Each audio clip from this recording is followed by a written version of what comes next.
Welcome to Scary Stories, the channel that tells you scary stories.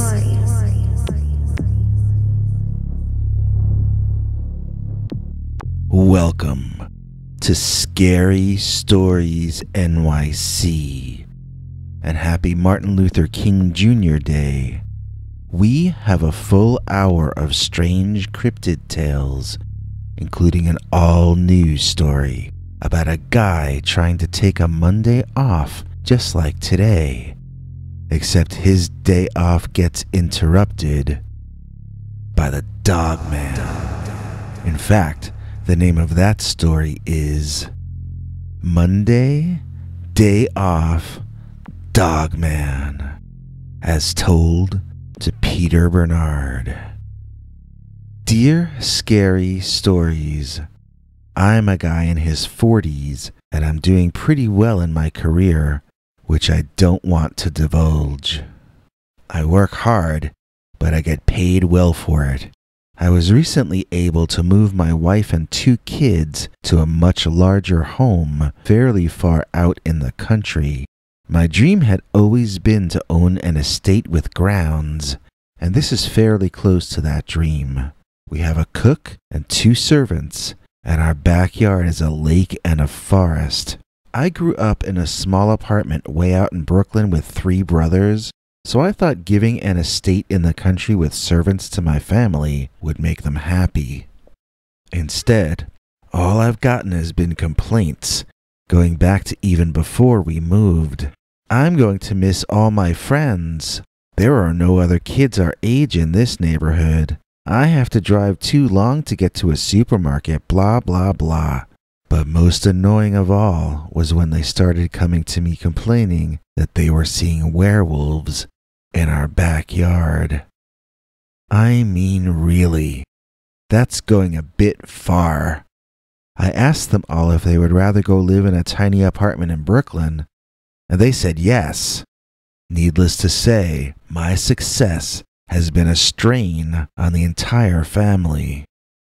Now, when I would ask them why I had never seen this so-called werewolf, they would tell me that it only came out in the day, and I was at work then.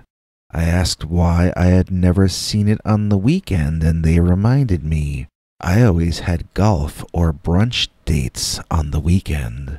So I arranged to take a Monday off, and I stayed home with my family to sort out this werewolf problem once and for all. My wife said it wasn't safe for the kids to play in the backyard, so I ordered them to play there. My wife said it wasn't safe for her to work in her garden, so I ordered her to go do it. Meanwhile, I stood guard and barbecued. I figured that one day of family togetherness, and they would admit they had made up the whole stupid Wolfman issue. Then we could all move on, teach the world to sing in perfect harmony, buy the world a Coke, and keep it company. Except one thing ruined my brilliant plan. An actual dog-headed, hairy man leaped out of the bushes and tried to grab my daughter. In fact, if I hadn't jerked her away, he might have gotten her, 'cause she didn't hear him sneaking up from behind. While I shouted for everyone to go inside fast, time slowed down, and that thing stared right into my eyes. We couldn't have been more than 3 feet from each other. I could smell his breath, and I could smell his body odor. I knew he could smell my fear, because I could smell it myself. I knew I couldn't beat him, but I had to make it clear to him this was my family. I would be fighting to defend them, and that I would not be backing down. I never broke my gaze, so I didn't exactly get to study what the thing looked like, but it was a dark, tall man covered in almost black fur. It was shaggy, but not mangy or dirty. It smelled like the zoo, but not like garbage or death or anything as you hear in some stories. It had ears like a dog, but also kind of like a bear. They were pointed at the top, but a bit rounded in the middle. The tongue hung out like a dog's, panting. Its eyes looked fierce and unhappy or angry.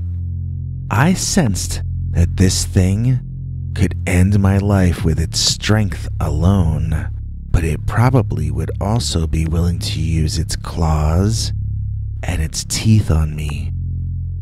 And this fight we were about to have was going to be an extremely unpleasant experience, no matter how it eventually ended. I didn't have a choice but to protect my wife and kids, though. My mind raced over my life insurance policy, trying to remember if being mauled to death by a mythical creature was something covered.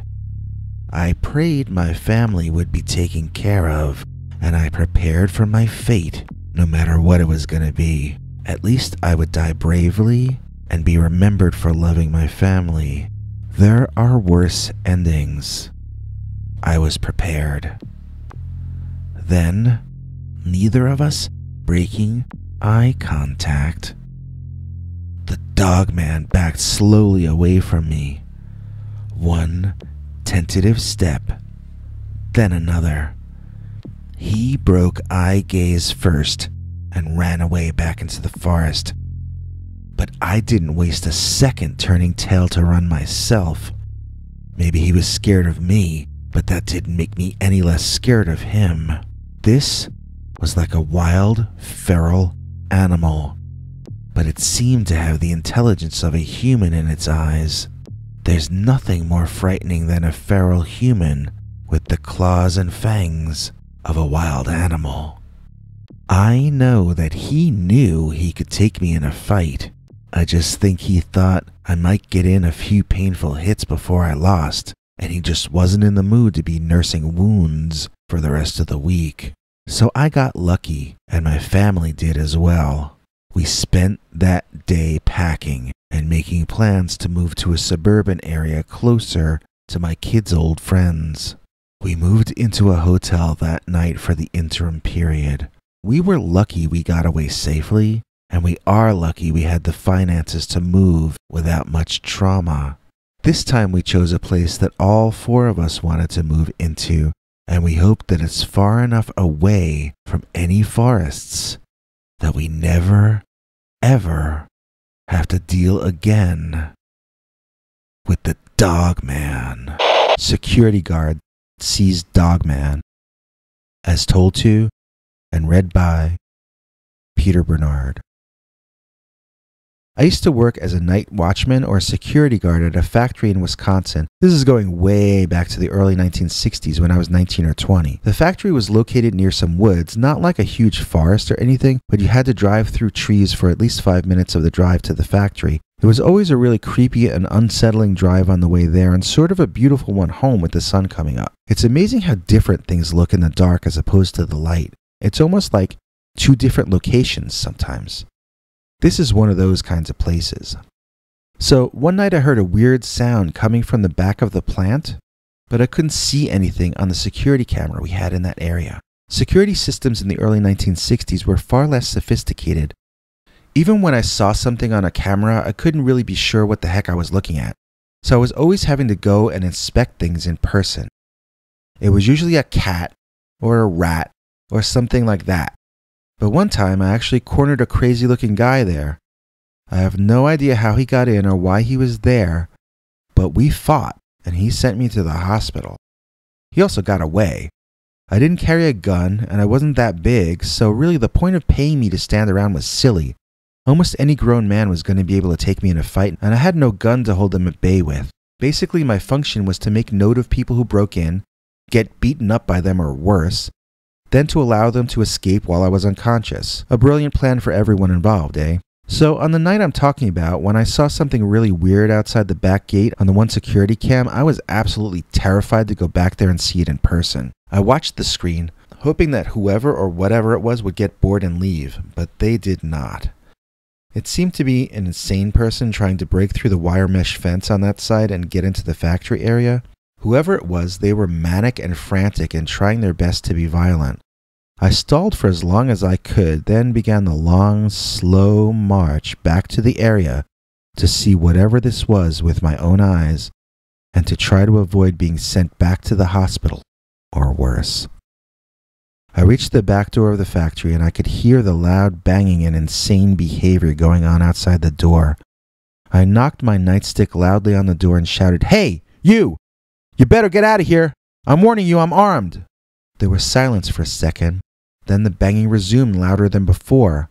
I gathered all my courage and flung the door open, charging out screaming, "I told you that you'd better stop!" I looked at what was just beyond the fence. It was not something that could possibly have actually been there, so I stopped shouting and just rubbed my eyes. No matter how much I rubbed them, though, I still saw the same thing. And it was staring back at me, seeming just as surprised to see what it was seeing. We shared a moment of surprise together, me and him. Neither of us could believe what we were seeing. He was seeing a skinny young man with a pimply face in a security guard uniform holding a tiny little stick. I was seeing a 7 or 8 foot tall, hairy monster of a man with a dog's head in place of a human head. It looked like a police dog, that was my first impression. So it looked like a policeman mixed with his police dog. Although both mixed together, that wasn't possible. The two of us existed in this silent state of wonder, just curious about each other. That moment lasted an eternity, and I often returned to it, immersing myself in the memory of it, wondering just as much now what I was looking at as I was wondering back then. What was it? What kind of animal stands on its hind legs like a man, but has the face of a dog? And why would nature create such a nightmarish, savage creature? Maybe it was that thought, maybe not, but something woke the creature from our mutual confused trance. Something woke the creature up and it barked or screamed or something at me. It made a sound so loud that my knees buckled underneath me and I realized that the fence between me and it was not going to last much longer. The creature was biting at it with teeth that looked like Ginsu knives, tearing links in the chain out one at a time.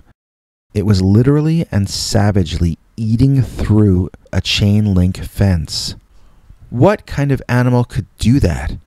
And what kind of animal would go berserker enough to even want to do that? The immense, giant, prehistoric animal in front of me, that's what kind. I ran back inside and slammed the door behind me, locking it. I ran with all my strength to the front of the building and got on the phone to the police. Panting and barely able to speak, I informed the dispatcher where I was calling from, and I told her that an organized team of armed men was breaking through the back fence and I couldn't prevent them from entering the factory. I needed a police presence immediately. She said she would send 2 cars out and asked me to stay on the line with her, but I slammed that phone down and I ran out the front of the factory for my car in the parking lot. I got in there and skidded out of that parking lot, never to ever return to that job. I had called the cops. I had protected their factory as I had been getting paid to do. But if management was now having a fight against werewolves, they were going to have to go get themselves a higher level of security than a teenager with a little stick. And that is the last time I ever had a security job. My career in that field was cut short by a particularly savage and frightening Dogman. Dogman made me ill. As told to and read by Peter Bernard. When I was 18 and had just graduated high school, I spent the summer with my parents before heading away to college. That was the summer I became violently ill because of the noxious presence of an actual, physical, real-life, animal and not supernatural, Dogman. I need to tell you a couple of things about myself first. On the one hand, I'm a rationalist and a semi-materialist. I tend to lean toward the scientific explanation over others, but But I also acknowledge that sometimes the current scientific position is later changed after new knowledge overrules former assumptions. So, I'm an open-minded but scientifically oriented person. On the other hand, I tend to be an incredibly sensitive person. I notice mood shifts in others in real time. I am the first to smell that the gas in the oven has been left on. I hear noises before others notice them, things like that. People like that about me. They call it my superpowers. The other side of those so-called superpowers, though, is that I tend to be hurt by mild teasing, and I find being in large groups overwhelming. People dislike this about me, and it causes them to call me oversensitive or thin-skinned. They can't understand that this is all part of one package, hardwired together. I'm like the canary in the coal mine. If I fall ill, you all better look out for yourselves because it might affect you next. So, one day I woke up feeling kind of normal and went out back to plan out some of the things I wanted to do that day and that week.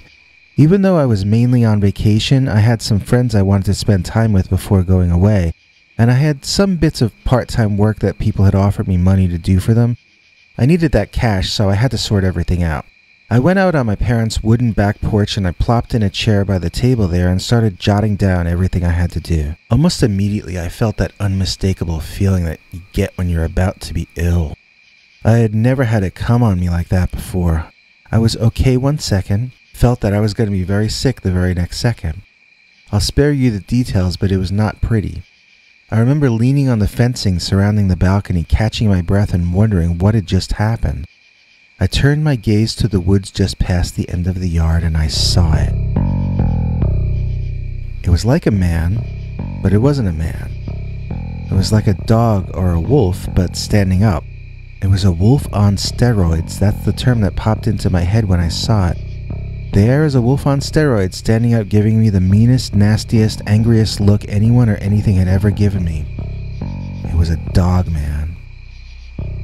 It was standing in and out of the trees. I remember it hiding itself, yet I remember what it looked like in its entirety. It looked like Satan, really. I am not certain how much of my memories are distorted, as I had lost a lot of fluids and my brain was not functioning normally.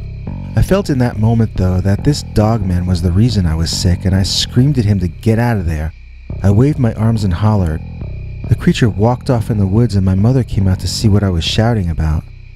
Before I was really okay again, I told her everything. She could see and smell for herself that I was telling the truth about having become ill suddenly. There was no mistaking that part of the story. I think she assumed that the part about the Dogman was a hallucination, though. And when I got better in about an hour or two, I was kind of thinking the same thing myself. It seemed like that was the most logical answer. The problem with assuming that this was a hallucination to me personally was that I could remember seeing the thing like I remembered anything else. If that was a hallucination, how could I be sure everything else wasn't also? The only reason I was thinking the Dogman was a hallucination was that Dogmen are not supposed to exist. If I lived in a society that didn't feel that way, then I would have no doubt at all that this Dogman was there when I got sick. In other words, there was nothing at all in my actual personal experience to suggest that the creature wasn't really there. So things went fine for a couple of days, and then I went to stay with my friend. Let's call him Jimmy. We had been close through high school, but we were about to enter colleges on opposite sides of the country, so we wanted to have some time to chill together since we didn't really know if and when we would get to do it again. His family owned a lot of undeveloped land they didn't use, and they let hunters hunt there sometimes. We decided to camp in that area from Wednesday to Friday when there weren't supposed to be any hunters in the area. We hoped that this meant less chance of us getting shot, but the only thing we knew for certain is that if we heard gunshot, it would be a poacher who had no permission to be there. This was our window of opportunity to use the land, and so we grabbed it. We found a good spot, set up camp, and started having fun immediately. We made a fire and roasted hot dogs we had brought with us. We were generally having a very good time. When dusk came and it started to get dark, we started trying to creep each other out with scary stories. I was in the middle of telling an old one from my childhood when I became disoriented and couldn't remember what I was saying. Jimmy asked me if I was okay, and I suddenly realized I was not. I got up to leave the camp realizing I was about to be sick. I fell right back down again, and now I was dizzy. My stomach and back ached intensely, and I managed to get up and stagger out of camp into the bushes to be ill. When I finished, I looked up, and I saw it. I should have known I'd seen it. It was the Dogman, only now it couldn't have been more than 40 or 50 feet away in the trees, staring at me. Just staring at me. I could feel the world spinning around me, but I held onto a tree to keep from falling and did my best to shout at the monster. I wanted it to go away. Its presence was making me sick. It didn't go away though. It just stood there. And then it bared its teeth at me, and I immediately went back to being sick. The next thing I remember is waking up in my tent, and I could see that the sun was coming up. I knew that the Dogman had moved on. I felt fine, and I started making breakfast. Jimmy soon got up and joined me, but he was giving me strange looks. I asked him why. "You sure seem hungry for a guy who should be having a major hangover this morning." I didn't know what he was talking about with a hangover. I had some beers the night before. Did he think that was why I had gotten sick? I told him that last night I had seen a Dogman, and that was what had made me sick, not the beer. Jimmy didn't know what a Dogman was, and when I explained that it was an animal which looked like a werewolf, he burst out laughing and he couldn't stop. He got on his phone. He was barely able to get on the internet through it. This was a while back. Our phones were more primitive then, and the internet on the phone was relatively new. Not all the images would load sometimes, that sort of thing. But after about an hour of reading up on the Dogman, my friend Jimmy started to get a little freaked out. He pointed out that none of these stories he was reading were about the monster making people sick. It didn't have a magical sickness ray or anything. I reminded him how oversensitive I am to everything and asked him if the Dogman would make anyone sick, wouldn't it make me sick first? Maybe it was us being alone together in the woods away from civilization, but he was starting to accept everything I was saying as quite possibly the truth. Jimmy suggested we pack up and head back to his family's house. His parents were relatively chill for adults, and they would let us party there instead. Then I wouldn't have to worry about the nausea, and Jimmy wouldn't have to worry about being eaten by a giant hairy bipedal dog-headed monster. I was telling him that I would be fine and that I was certain the monster had moved on when the pain gripped me again and I knew it was too late. The Dogman was back. We'll be back also with part 2 of this story right after this. Do you have a scary story you want us to read on the show? Just call our voicemail hotline, 804-LIST-SCARY. That's 804-537-2279. And now for something completely scary. And now part 2 of The Dogman Made Me Ill. I don't remember passing out, but I do remember waking up in a strange room. Panic made my heart beat fast for a few seconds until I realized I was in the guest room at Jimmy's parents' place. I wondered if I had gotten there under my own power or what. The rest of that day was lost with Jimmy's mother bringing me to see their family doctor, who of course saw nothing wrong with me and suggested I had possibly suffered from some food poisoning. I didn't tell him anything about the Dogman because I'm not a complete idiot and I wanted to get out of there as soon as possible. When we got back to Jimmy's place and he and I were alone in his room playing his old board game version of Battleship, we talked about what was happening. I was sick anytime that creature was around, but it seemed to be wandering all over our area. Why had I never experienced this before? None of it really made any sense. Then Jimmy remembered that when they built the new mall up the hill, they took down an awful lot of trees to put that up. Maybe the Dogman was a migratory animal moving along to wherever the food was in each season, and maybe its yearly migration was now upset by the shopping mall. Maybe that used to be its hunting turf and now it was searching for a new place. That might explain why it had been at my house a few weeks earlier and now was at Jimmy's, who lived about 15 miles west of my family. It might continue westward unless it found these good hunting grounds, in which case it might stay indefinitely, making me ill for the rest of my last summer in my hometown. I didn't have money to just go away, so this idea really seriously bummed me out. I don't like being sick, nobody does. This Dogman had to get out of town. After that, I focused on getting all the work done I had promised people I would do. I no longer could take my health for granted, so I had to set priorities and get the most important things done first. I never really felt 100% well after that, but I don't know how much of it was stress of knowing that the Dogman might come around any time, as opposed to it actually being there. By the end of July, I was sick just from the idea that I might be sick. The Dogman could have left weeks ago for all I knew. But it hadn't. One night I woke up in the bathroom being sick. I have no memory of getting there. When I was done, I was so angry that I grabbed my baseball bat in one hand and a big old kitchen knife in my other, and I went out in the backyard, screaming for that monster to show itself. I don't know what I thought I would do if he did, but I shouted and screamed at the forest. That was where my dad found me, and boy did that take a lot of explaining. The thing is, when I got done explaining it all to my father, he believed me. I know that's really weird, but for whatever reason, he believed me. Now, my father and I had never been close. He was always the first to lead the cheers against me, that I was oversensitive. However, that was the exact reason he believed me this time. He knew I could sense things that the rest of them would ignore. He asked me to describe the Dogman in as much detail as I could manage. I said it was tall, evil-looking, and very angry. It seemed like it had a kind of intelligence, although not a human kind of intelligence. It seemed very alien, but I didn't mean from outer space. It had tall, pointed ears on top of its head, and its fur was somewhat long, as I remember seeing it blow in the breeze. It had a dog-type snout, or like a wolf. It was a canine-type creature, and yet it seemed very much like a primate or ape or chimp. It stood taller than a chimp, though, and much taller than a gorilla. It had dog legs, not primate legs, yet it walked with as much balance as a human. I don't remember its feet, but I remember its front paws were deformed looking, like something halfway between a wolf's paws and some kind of Halloween claw gloves of some sort. So I didn't even notice he had left, but about a day and a half later my father came back from a hunting trip from which he said he had been unsuccessful. He wanted to see me immediately and started to pitch the idea to me that I should go hunting with him. I had never wanted to go hunting with him before, as I empathized too strongly with the animals. To his credit, my father had never asked me to go hunting with him before. He might be a guy who loves hunting, but he's also a guy that's not going to try to push you into loving what he loves. But this time, he was insisting. It turned out he had gone off hunting for the Dogman. About a day into it, he realized he was finding nothing and he wouldn't even know what to look for, whereas I could literally sense the presence of the beast. If he had me with him, he might be able to find the animal and bag it, thereby curing me of the illness and ridding the neighborhood of a potentially dangerous predator. He was also eager to be the first to capture such a creature, so there was the matter of his ego involved in this as well, but I agreed anyway.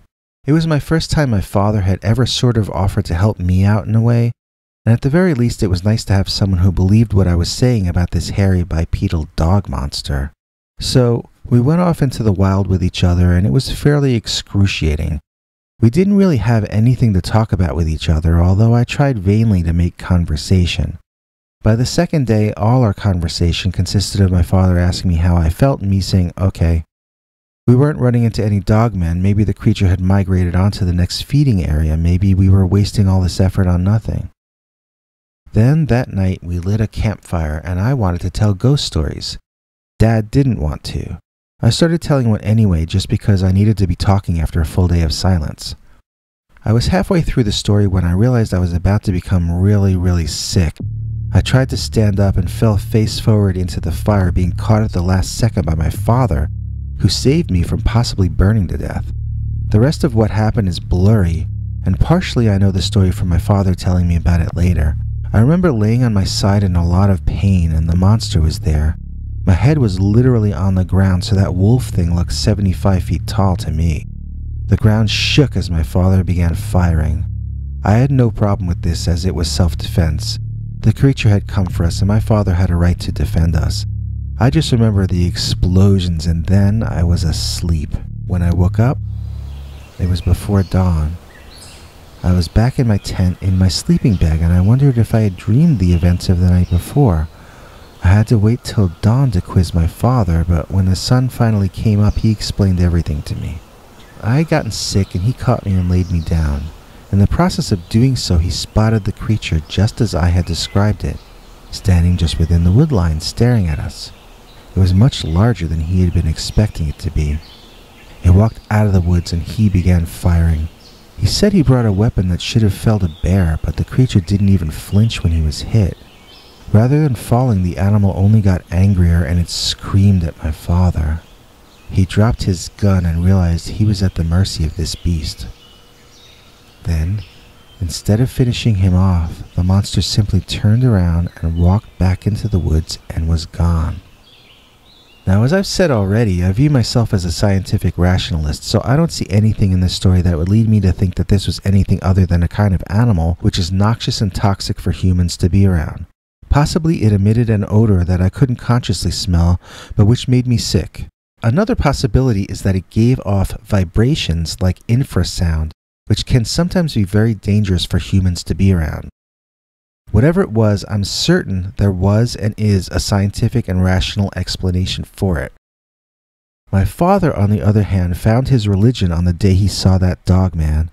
He became convinced that this was an agent of the devil because anything natural falls when you shoot it.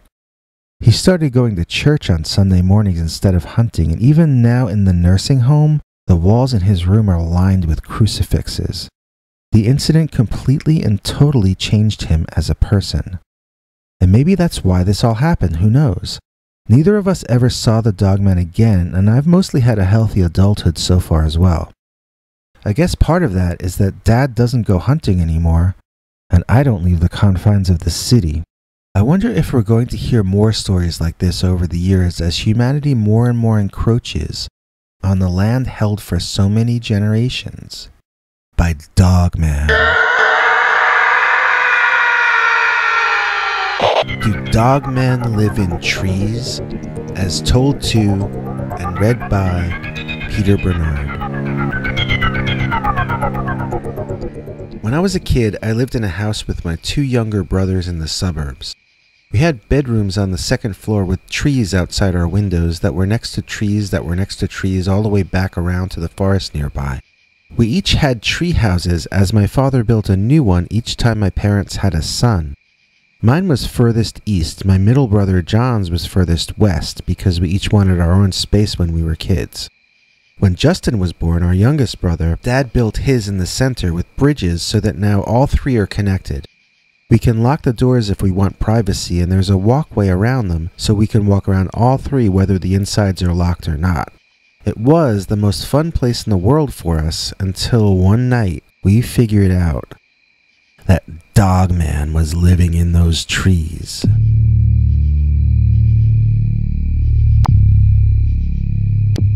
Now I know what you're saying, it must have been Sasquatch because primates are naturally tree dwellers whereas canines always stick to the ground. Well, I guess that's not true for canines who have opposable thumbs, and this story will explain what I mean. When I was 18, I got my own room, but this story happened when I was 17, John was 15, and Justin was 13. We still shared one bedroom. I had my own bed, and they shared bunk beds like Greg, Peter, and Bobby. That was my nickname back then, in fact, Greg Brady, because I was the oldest of the 3 of us. We didn't have the sisters from the TV show, and we had no problem with that either. So one night, Justin woke me up and he was crying. I asked him if he hurt himself, and he said no. I was getting scared because I couldn't figure out what his problem was, and I was afraid something really bad had happened. He kept looking over my shoulder out the window and crying, so eventually I turned to see what he was staring at. That's when I saw it too, and let out a yelp. It was a long-nosed monster, a hairy monster that looked like what a Russian wolfhound would look like if it were evil. I remember it seemed shaggy, but I also remember it having very short black fur, so those are contradictory memories. This was 40 years ago or so. I feel like it was baring its teeth or curling up its gums in an insanely angry looking way, and its eyes were flashing at me like it hated me. I guess that's what it boiled down to. I got the feeling that this thing just hated my guts. My scream woke John up, and he screamed so loud and so long when he saw the creature that both of our parents woke up and came barging into the room to see what was wrong. We pointed to the window, but the creature was gone. We explained that this anteater-nosed monster had been staring in our window, and our father explained that outside our window was 20 feet off the ground. So how could anyone be staring in? That was a good question. Then it dawned on me and my brothers. This thing was in the tree outside our window.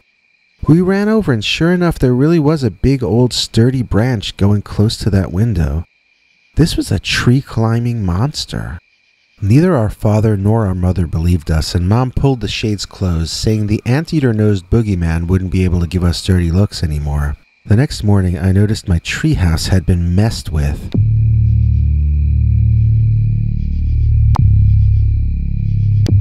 The doorknob was completely removed. It looked like it had been torn off.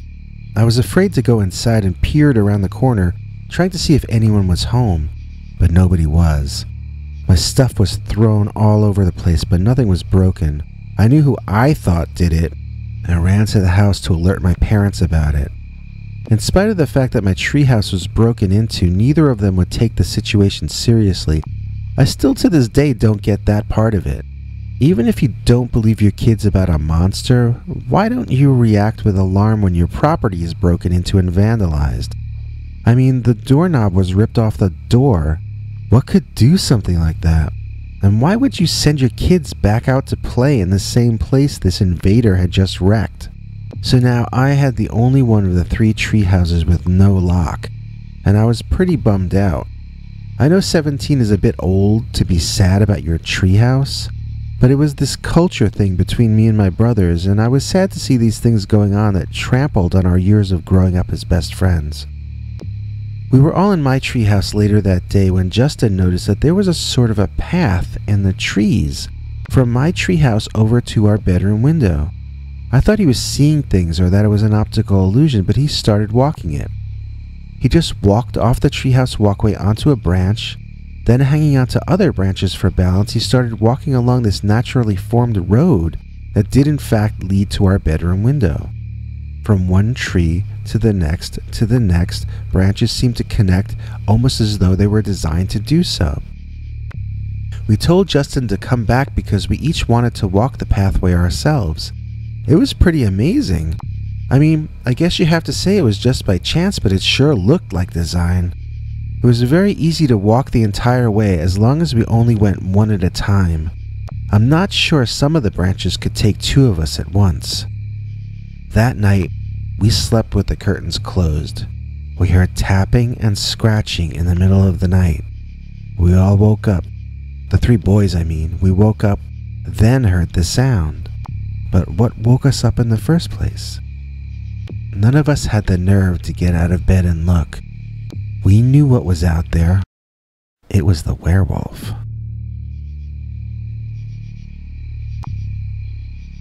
The next day we decided that whoever the werewolf was, it had to be one of the neighbors. We didn't know about Dogman back then, so we thought this had to be someone who transformed into a wolfman, like in the old movies we watched on Creature Features and Chiller Theater.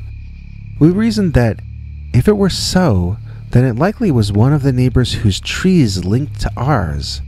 If he could walk over to our window, then our window likely could be the starting point to walk back to him.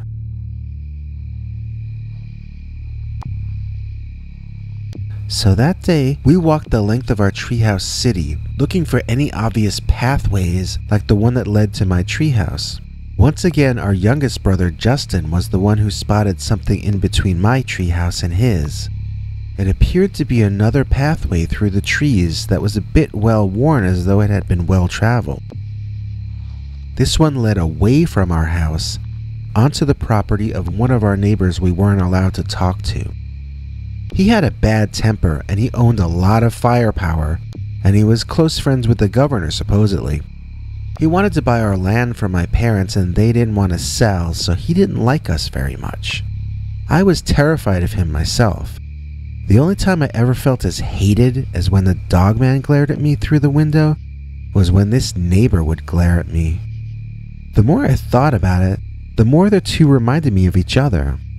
Neither of my brothers agreed with me though, because that neighbor was not dark with a long nose, he was pale-skinned with a pug nose. They agreed that the werewolf came from the direction of that guy's property though.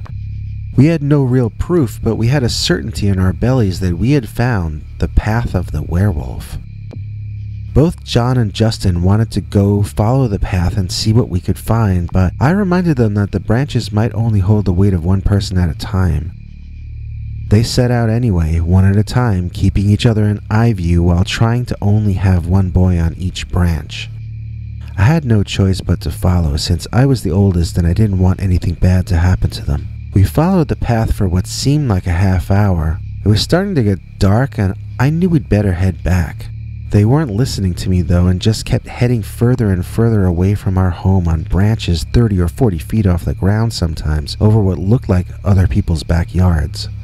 I'm not sure exactly what happened because I was in the rear, but all of a sudden both of my brothers screamed and I saw them running, yes, running back in my direction, and they were about to crash right into me. Needless to say, I started retreating as quickly as I could manage. The sounds of their screams were horrible. They were genuinely terrified. I looked behind me and ran straight into a tree trunk, I think, or else a Mack truck. I started falling, then grabbed onto anything and everything around and managed to hold on as both of my brothers ran past screaming. I got on the path behind them, breathing a sigh of relief that I had my feet back on something solid. That's when I heard something I really didn't want to hear. From my right.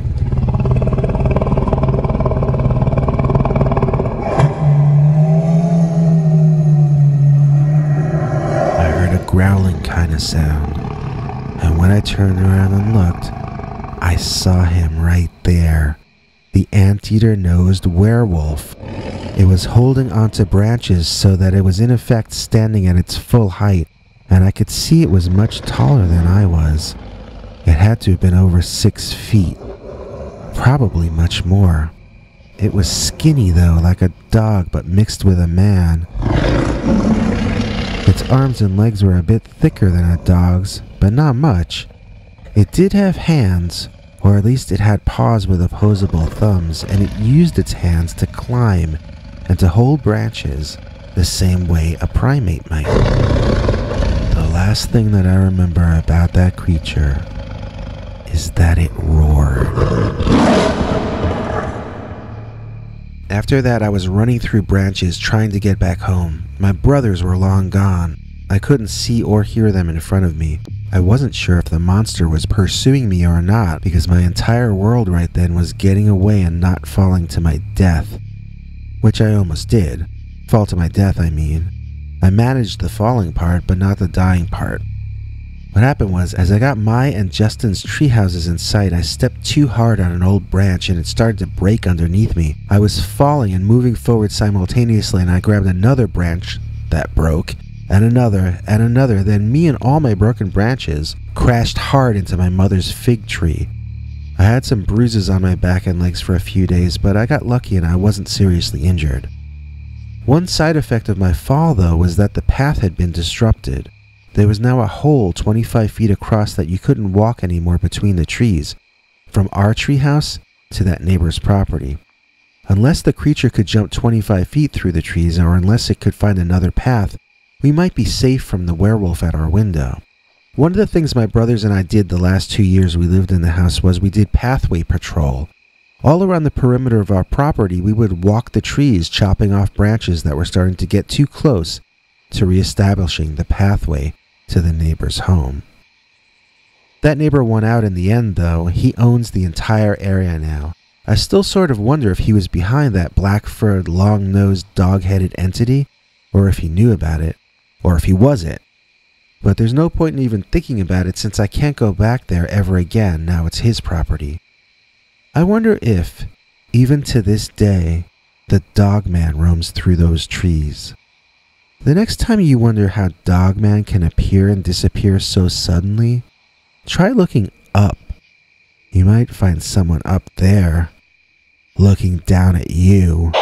Monkeyhead, the Monkey Man. As told to and read by Peter Bernard. I had a Bigfoot problem on my property. At least I think it was a Bigfoot. It was much shorter than Bigfoot is usually described, but I don't know what else to call it. Actually, I do. My wife and I called it Monkeyhead, the Monkey Man. It got that silly name because usually all we saw of it was its face staring out at us from the woods, staring curiously. We saw it so often but almost never in the same place, and when we got to the location to investigate, we never found any evidence that anything was actually there at all. In fact, for the first 3 years of sightings, my wife never saw it, and I was beginning to wonder if my eyes were playing tricks on me, or if I were losing my mind. Before you ask me if I've ever tried to photograph it with game cameras, the answer is yes, but every single game camera that I put out just disappeared. I have never found a single one of them. I only started putting up trap cams after my wife started seeing it as well, but let me go back to the time before that when I was wondering if it might be something unreal or supernatural or a product of mental illness on my own part. That was the toughest time of my life, not knowing if I was losing my grip on sanity itself. The first few months of seeing the creature, I didn't even tell my wife, who we can call Sarah. It all started one morning around dawn when I was sitting at the kitchen table and staring out the window through the steam rising off my coffee. I kept thinking I was seeing a face wiggling back and forth in the woods, but I assumed it was the steam creating optical illusions, so I just sort of went with it and continued to try to wake up. After my coffee was done, I was still gazing out the window, and out of the corner of my eye, I thought I saw the face again. Quickly moving my eyes to the spot, I got the surprise of my life. Not only was there a face there, but it was a gruesome and frightening one, like some kind of Halloween mask or a face that came out of your nightmare. I'm pretty sure I screamed. All I know is I looked directly into the eyes of whatever that thing was, and that thing looked right back at me. I stood up, knocking some things off the table which clattered to the floor and woke me out of my daze. Now when I looked back at that spot in the woods outside our kitchen window, I just saw leaves blowing in the wind. Is that what my mind misinterpreted as a face? But the face had yellow eyes, and I saw nothing yellow in that bush now that I could have mistaken for eyes. I wondered what exactly had just happened. The monkey face incident stuck in the back of my mind, keeping me from getting very good sleep at night and distracting me from my other thoughts during the days. When something surprises you that much in your own home and you never resolved what it was, it unnerves you and changes the way you go about your day. Now I was looking in the bushes and trees all the time. I would stare at all the bushes and trees near my parked car before walking toward it. I would stay in the center of the yard when relaxing and never go over by the tree line anymore. All this from one incident. I considered telling my wife, but why worry her too? It started to fade away and I sort of chalked it up to my mind playing tricks until one night I was in the bathroom on the second floor doing my business when I heard a strange sound that I couldn't at first identify. I listened, and it sounded like a tapping. Was someone knocking on the bathroom door? No, the tapping was coming from the opposite direction. Looking over, I saw that the tapping was coming from the window of the second-story bathroom, where the nightmare face was staring in at me. It was a primate's face, yet a human face.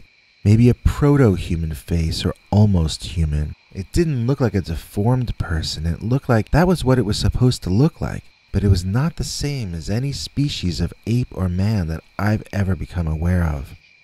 There was something absolutely terrifying just by its very existence. The implications of this thing merely being alive are too many to possibly calculate. This thing actually being there entirely changed my world. But also, it was a monster face staring at me from the window, and I needed to get out of there. Screaming and pulling my pajama pants up, I tried to run back to my bedroom. Then I tripped and fell on my face. I made it back to the room, closed the door, and jumped into bed. I literally pulled the cover over my head like a small child, as though that would protect me from the monkey face at the window. My wife muttered something in her sleep but never woke up. The next morning, once again, I was back to wondering if it had actually happened. They say sometimes when you get up in the middle of the night, you're not really fully awake, so you might dream and think it's real. In other words, you can see things from dreams or nightmares in your waking reality sometimes, supposedly. I had thought I was over the monkey face incident, but who knows how the subconscious mind works.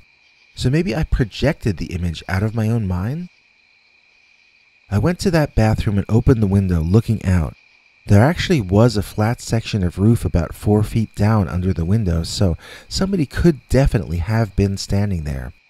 I saw no footprints or evidence of any recent disturbance there, but still, it wasn't impossible that someone might have actually been there. So, either I was going crazy, or a monster-faced thing was stalking me.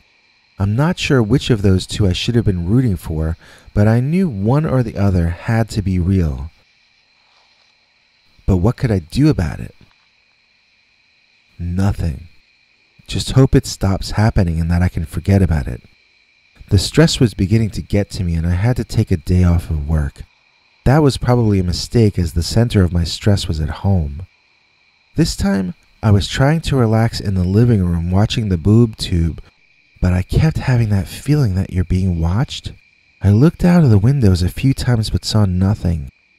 But then, when I was watching TV, out of the corner of my eye, I saw something run out of the trees.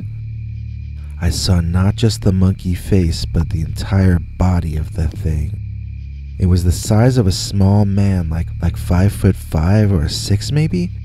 Its arms might have been a bit longer than a normal guy's, but it was not a chimpanzee. It definitely was not a gorilla either, for the same reason. The body proportions were much more like a human's than an ape's, and it ran like a human, with its hands in fists and its arms at either side pumping. The only thing was, it was covered in hair, wore no clothes, and its face, its terrifying face, was that nightmare face from my bathroom window. I think it's possible there might be a universal kind of good and evil and happiness and fear. I think maybe nature makes some things look frightening to us because we should be frightened of them. It's not always true, obviously. You can't judge books by the cover when you meet other people, certainly. But this creature, this monkey face, I think nature made that scary looking on purpose, and I think it was not something good to play around with. I don't just mean that it was a possible predator, or that it could possibly hurt or kill me. I mean that there was something innately foul about it. I felt no empathy toward or from it. I only felt fear in its presence. This was not a kind of Bigfoot that was going to communicate telepathically with me. This was something alien and unclean. Its presence in my life was an abomination and a plague. I grabbed my baseball bat and ran outside screaming. I wanted to catch up to that creature so bad, but there was nothing but his dust left by the time I got out there. That was a phenomenally fast-moving creature. I saw it holding something in its arms but could not figure out what it was. Something white or light-colored is all I know. I'm not telling you that because I later found out what it was. I never found out. I'm just saying that as an added detail. I saw the thing carrying something cradled in its arms like a football, but lighter colored. An American football, I mean, not a soccer ball. So I was in a fury, fed up with being scared of this thing and wanting it to get off my property. I chased it into the woods, banging on trees with my bat and cursing a blue streak. I lost all of my civilization. I was ready to fight it out. The lack of sleep and the stress really had me not thinking clearly. I found no ape man, but I kept running till I was too tired to run anymore. While in the woods, I saw these little structures. 3 twigs about a foot long each stuck together to form little pyramids. I figured they belonged to the monkey man, and I spitefully stomped all of them that I saw to pieces and went back home to take a nap. It was soon after that when I was awakened one night in bed by my wife screaming like she was being attacked. I jumped up on the bed, looking around the room and seeing nobody there but me and her. Then I saw what she was looking at. The bedroom window. There, with its hideous face pressed to the glass, making it even more frightening, was Monkey Face. My first impulse was deep anger, and I charged toward that window. I'm not sure what I was gonna do. Maybe try to kick or punch it through the glass? It didn't matter because as I approached the glass, the creature was gone. It moved to my right or its left and was away in an instant. I tried to console my wife, but she was completely freaking out. "There's a freaking monster crawling around on our roof and you want me to calm down?" she asked me. That was not one of those questions that you're supposed to try to answer, so of course I tried to answer it. "I know all about the monkey-faced monster," I said in an attempt to supply her with some backstory. She was having none of it. Wait, she cut me off. You knew about this thing and you didn't tell me? Uh-oh. What could I do? Better just tell her the truth. I was afraid I was crazy, honey. You're crazy, she asked furiously. You're crazy? I'm the crazy one. You know why? Because I married you. And so she spent the rest of the night locked in the bathroom crying about a divorce, and I spent the rest of the night on the rug outside the bathroom trying to calm her down. I'm not sure where Monkey Face spent the night, but he was probably doing something a lot more fun than I was. So in the morning over breakfast, she finally let me tell her the entire story, and she said something weird. That would explain the acorns. The acorns? When I asked her to explain that cryptic comment, she said that whenever she went over by the tree line to the west of the house, it felt like acorns would drop from all the trees and land on her head. But she could never locate where the oak trees were over on that side. It was mainly maple.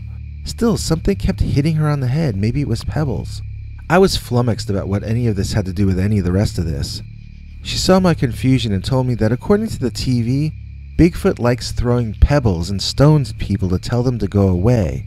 I forgot that she's into that guy Bobo, the giant guy, and she used to watch his old TV show.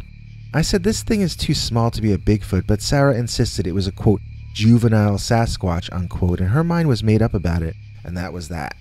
But me, I don't know what it was, and I saw it far more often than she did.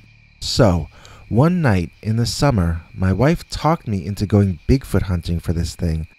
I did not at the time think this was a good idea, and looking back on it, I'm just happy that neither of us were seriously injured. My advice would be to not go out in the dark on the turf of nocturnal carnivores and omnivores. They know how to get around in the dark, and you don't. Plus, they want to eat you. Going any place where there are things that want to eat you is never something to be taken very lightly. So there we were, idiotically knocking on trees and bellowing. I say idiotically because we had no plan about what we were going to do if something answered us. I saw that thing run one time, and if it decided to chase us, we better hope it tripped on something, otherwise we'd be dead meat. So the whole time we're out there, my wife was all macho and bossy, telling me what to do like I was a stupid child. She thought she knew so much. And then she got hit on the top of her head by something, and she stopped. She said she was certain it had come from the bushes to the left. I suggested we run away to the right. I wanted to get out of there so badly. My wife? She seemed to think this was a TV show. She walked over to the area she thought she got hit from, and bam, the bush starts shaking violently, and there he is. There is the face. My wife screamed, and the monkey face screamed, and I screamed. It was this frozen moment in time. The creature was behind and in the bush, shaking it with all his massive strength. My wife was in front of it, unable to move with fear. I was standing a few feet away, torn between the urge to go grab my wife and get her out of there, and the even stronger urge to turn tail and run to save my own life. You might not believe it, but I actually went up and grabbed my wife to pull her away. I actually thought of her first, and so she turned around and slugged me. She was inches from a screaming monkey-faced monster who was hissing, growling, and spitting all over her, but she had the wherewithal to turn around and slug me for being a bit rough when I grabbed her to rescue her. I was half tempted to run away on my own, but instead I grabbed her and threw her over my shoulder first instead. If she liked cavemen, then two could play at that game. In that moment, I was no longer afraid of the monster. Of course it was yelling. We were provoking it. We knew it didn't want us in the woods because it had been throwing pebbles or acorns at my wife to get her to stay out. So why did she drag us both in there? This was not Bigfoot hunting. This was annoying the monkey. I started making plans to move the next day. It can be a very long process no matter how much of a rush you're in. My wife did not want to leave. I told her that if she was going to stay at the monkey house, she was going to do it on her own. She eventually relented and accepted that she was never going to win against Monkey Face the Monkey Man. In fact, our last night there was the final time either of us saw him. My wife was taking a shower because we were going to drive into town and go out for a meal. Suddenly, I heard screaming and splashing and crashing in the bathroom, and I ran up there. My wife was on the floor, and she had hurt herself. Dinner was off. We had to drive to the emergency room instead. You probably don't have to guess too hard about why she was screaming. In the middle of her shower, she turned around and saw that the monkey man had been watching her through the window the entire time. So that's another thing we learned about him. He has the same taste in women that I do. So my wife wanted to take pictures of her injuries and send them to the BFRO, but I pointed out that the monkey man had not inflicted those bruises. The bathtub had.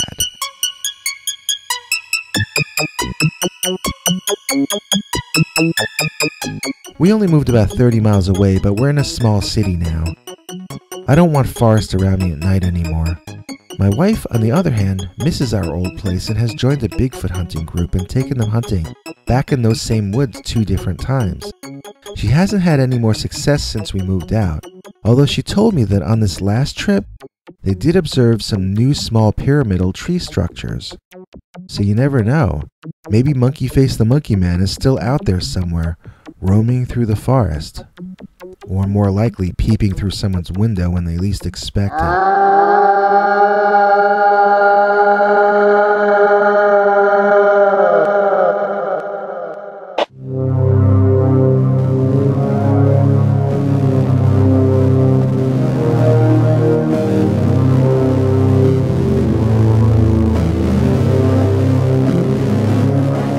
Come back for more scary stories.